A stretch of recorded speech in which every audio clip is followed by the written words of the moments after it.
Hey there, it's the Shooting Guy. Thank you very much for joining me today. If you're a subscriber, thanks so much. I appreciate it a lot. If you haven't subscribed but you're just passing through, consider subscribing. Now that I got that out of the way, look what I got. Yet again, another cold steel knife. And today we thought we'd take a look at what is called the Holdout 3. Now, before we get into that, I've just got to point it out again. They have the caution, don't cut yourself. These things are sharp. You know what? They are sharp, as we will find out in just a moment. Let's open this thing up, see what we got. Comes a nice bubble wrap. I like that. Look at that. How cool. It's a folder, yes, and this is one of 3 derivations of this knife. This is the 3-inch. There's a little longer one. There's a 4-inch, and then there's a 6-inch version of this. I happened to pick up the 3-inch because I wanted to stick it in my pocket and have it as an EDC and see how that would work. It just intrigued me. Very, very interesting. And I like that. Take a look at that. It's incredibly thin, and it's flat ground, which I really like, and ambidextrous pocket clip. Very cool thing about that. And it also does a very nice deep carry. Even the largest version of this, the 6-inch version, can be concealed quite well, but I do like this because it's a little bit smaller, a little bit easier to maneuver and use in the way that I want to use it, just everyday stuff. 3 inches will do the job for me. And the blade and handle geometry and the positioning of the triad lock makes for a really nice, tough lockup, and I really do like that a lot. So it's a really strong knife. Strength versus weight ratio is really, really good on this knife. Very, very lightweight. So while we're talking about that, let's get to the specs. Blade length, 3 inches. That blade thickness is 3 millimeters. Overall length, 6 7/8 inches. Almost 7 inches long. Its weight, 2.5 ounces. Says so right there. Oz 8 stainless steel. I like it. Like it a lot. Handle material is G10. Very durable and grippy. So a little bit about this knife. It's similar to the Scottish black knife, if you're familiar with that, or I think, now I don't speak Gaelic or Gaelic, but I think it's called Skein de, I think, which means black knife or secret knife, something that they could tuck away secretly, and they usually stuck it in their sock above their boot, their shoe, and I'll roll a picture in of that so you can see what I'm talking about.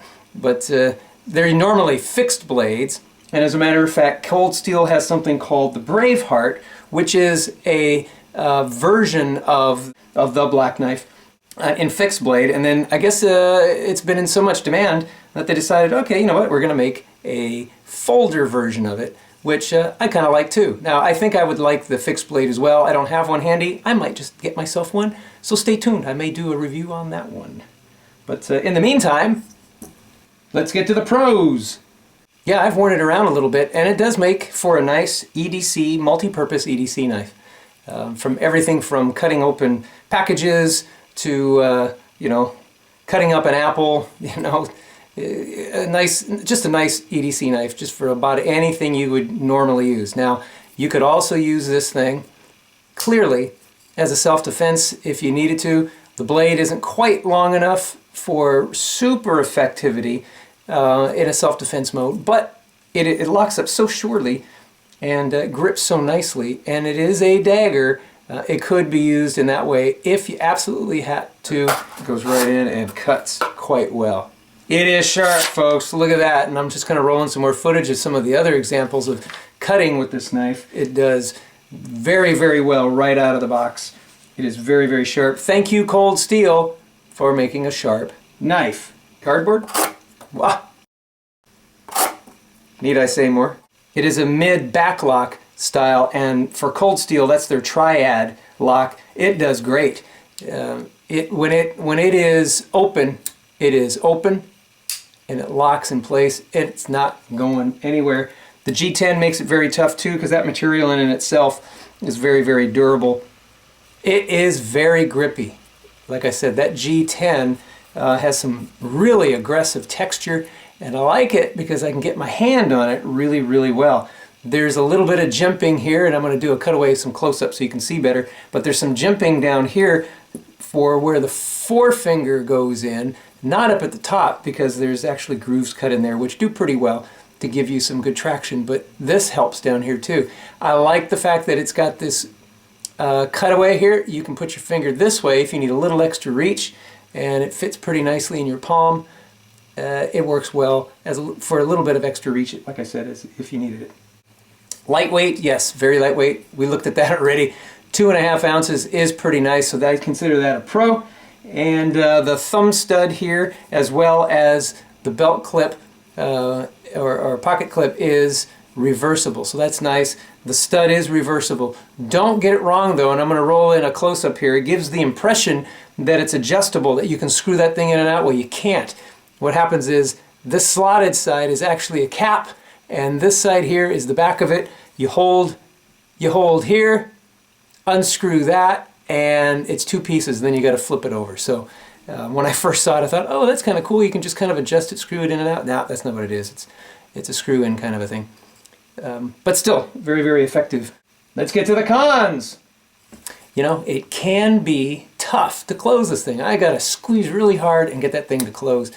But you know what? That can be a good thing too. If it's that difficult to close, that means when it's open, it's really going to stay open.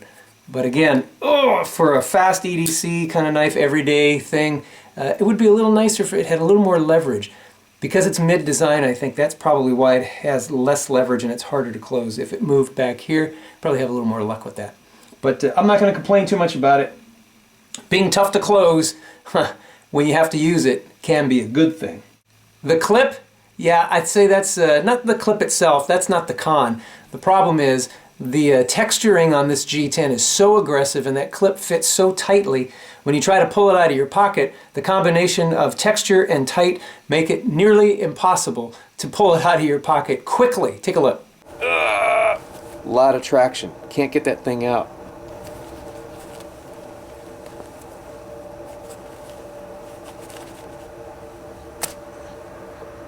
Yeah, so it is a little bit of difficulty, but I think my solution is I'll take that pocket clip off, I'll take some sandpaper and smooth the G10, like in this area here, you know, on whatever side I'm going to do it on, well, it'll be this side, and smooth that out so it's smoother, and then I'll put the clip back on, and hopefully it will take care of that problem. No, I'm not just waving it in front of you. Listen. You hear that? Something's rattling in there, and that's a little bit of a con for me. I don't know what it is. I can hold down if I press down on the clip, it makes a little bit of a clicking noise.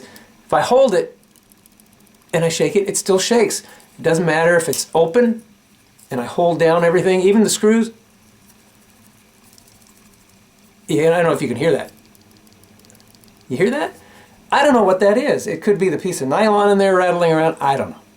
But it hasn't so far affected the usefulness of the knife. It's just that it seems kind of funny that something's rattling in there. I wish I knew what it was. Hey, Cold Steel, can you tell me what it is? Well, there you go. Nice little knife. The Holdout 3, that's the 3-inch version. The Holdout 2 is the 4-inch version. And the Holdout 1 is the 6-inch version. All I got today is the 3-inch, and I like it for everyday carry and a lot of utilitarian uses, and maybe for some self-defense in a pinch. Very cool. Again, real quick, the negative that I would see is that it's hard to get that thing out of your pocket, but that's probably easily fixed. So Cold Steel, if you're listening, maybe there's something you can do right around this area to help get some of that traction down so it isn't so aggressive, so that when we pull it in and out of our pocket, it'll work a little bit nicely, or if that's a word. Other than that, I like it. So I rate it pretty high. That's all I got for you today, guys. Hope you enjoyed it. Thank you for watching today. I do appreciate you stopping by. And as always, if you're merely stopping by, you know what? Thanks for doing that. I appreciate it a lot. You could have gone anywhere, but you stopped by here. Consider subscribing, please, because we do a whole mess of good, fun things around here that I want to make sure that you're aware of it just as it unfolds. And if you are a subscriber, guys, gals, thank you so much. You know, it's subscriptions are going up, and that just tells me you're liking what you're seeing here, and help me make a better product. You know, tell me some of the things you would like to see. Am I missing something with this review? If there's something I can add to the review, and the table talk about it, let me know. I'd be happy to think about incorporating that into what I'm doing. Anyway, God bless you. God bless America. May America bless God.